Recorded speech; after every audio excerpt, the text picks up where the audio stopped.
Ahoj, zdraví vás Miky z Mikylandu.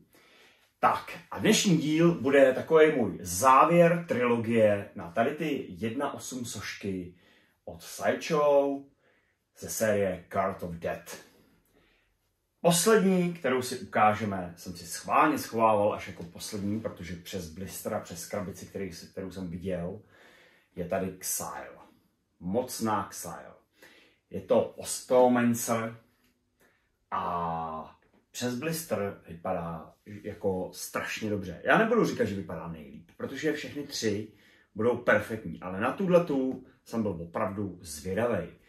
Takže díky Tonymu můžu rozbalit závěr trilogie. A já to nebudu okecávat a rovnou do té krabice takhle pěkně vlítnu, aby jsme se na Xyle podívali. Tak. Vyndám ji z útrob blistru, kde neskutečně dlouho čekala na to, až ji vyndám. Protože já jsem trpělivý, tak jsem si ji opravdu nechal až jako na konec. No teda. Já to tušil, že bude prostě totálně peckoidní. Tak já to takhle vycvaknu, vypadne na mě hůl. Tady bláho. To rozdělávání to je vždycky masakr. Nikam nic neulítne. No. Tak pojď ven, holka. Xyle. A její hůl. Tak. Ty kráso, no tak to jsem přesně tušil a přesně jsem udělal dobře, že jsem si ji nechal na konec. Tak, uděláme si drobné úpravičky, to je dobrý, jak oni tady pověsili takový ty ozdoby, ale na drátky. No! A tady připravíme si ještě její hůl. Ta je dobrá, ta je pěkná. A teda pěkně velká, to ještě musím jako zjistit, jak se nasazuje. Na obrázku ruka, jo, neměl bych to zkazit, takže jí to vsunu pěkně do ruky, opřu jí to za rameno,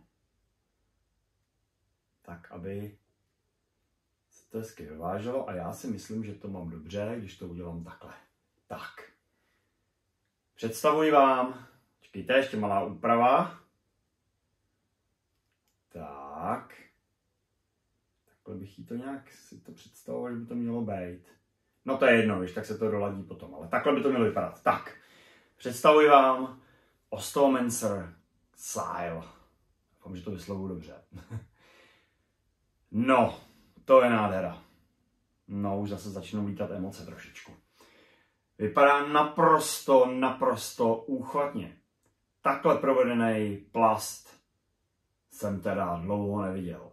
Její lebka má tak krásně vyrytý, nenamalovaný detaily, že opravdu vypadá jak polystone. Celkově veškerý tyhle ty detaily jsou naprosto úchvatný. Ten pes tady na tom zábradlí, který je posetý nádherně vymalovanými lebkami, no to je prostě, to je nářez. Já ani nevím, jestli tady ta Xyle vyšla v prémiovém formátu, to se budu muset podívat, ale tohleto je mela. Jako absolutně úchvatný kus. To se jim povedlo. To teda trošku s vyraženým dechem. Nechápu, jak prostě to může vypadat. Takhle dobře. Každopádně, její výška, se omlouvám se, klose video, sakra, při natáčení, při unboxingu, který má být na jeden střih, to se může stát jenom Mikimu. Její výška je 33 cm. Šířka je 17,5 a hloubka je 16,5. Váží necelé 1 kg.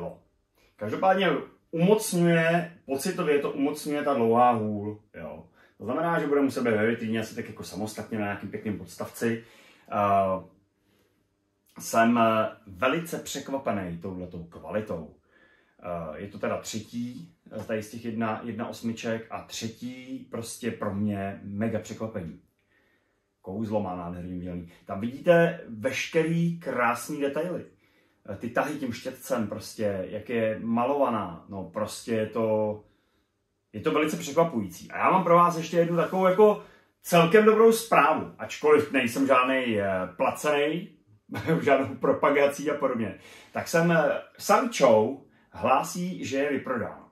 Tyhle formáty, jo. Mají tam třeba Getsemony, to se dá koupit přímo od Sideshow, ale tady třeba Xyle a ta Kier, ta jako sold out. Nicméně jsem objevil teďko, přitom když jsem si hledal informace o těch produktech, že některé české shopy, jako třeba JRC, je naskladnily.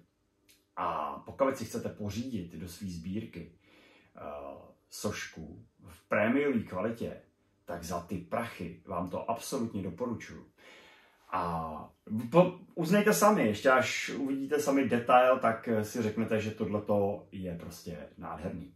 Pokud tíhnete tady k tomu fantasy světu jako Art of Death, tak velice doporučuji. A protože to je závěr jako trilogie, tak jsem si pro vás přichystal jednu takovou tu, že vám ukážu, jak vypadají všechny ty 3 sošky pohromadě.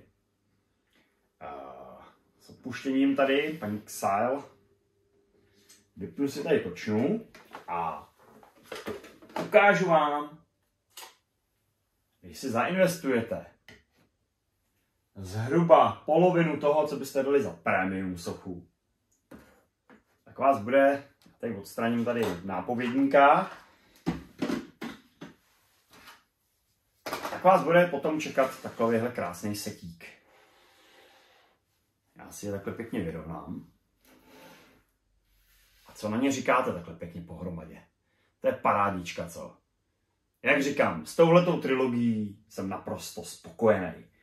Tuhletu jsem si koupil od Sideshow, tyhle ty 2 od Tonyho, za což mu obrovský díky. A naše spolupráce stále nekončí, takže se máte na co těšit. Jo, propadl jsem tomu, ano, řekl jsem to. A vy se podívejte, sami uznejte, jak prostě vypadají perfektně. Kdybych mohl vytknout teda nejhezčí, tak vám neřeknu, že ani jedna, prostě všechny tady ta trilogie je naprosto perfektní. Jsem strašně spokojený a Sideshow ukázalo, že i v malém formátu umí dělat obrovské věci. A tímhletím se s váma loučím. Já vám hrozně moc krát děkuju za přízeň, díky, že jste koukli na video. Vy víte, že mě to dělá radost. A zase někdy příště. Čaues, Mickey.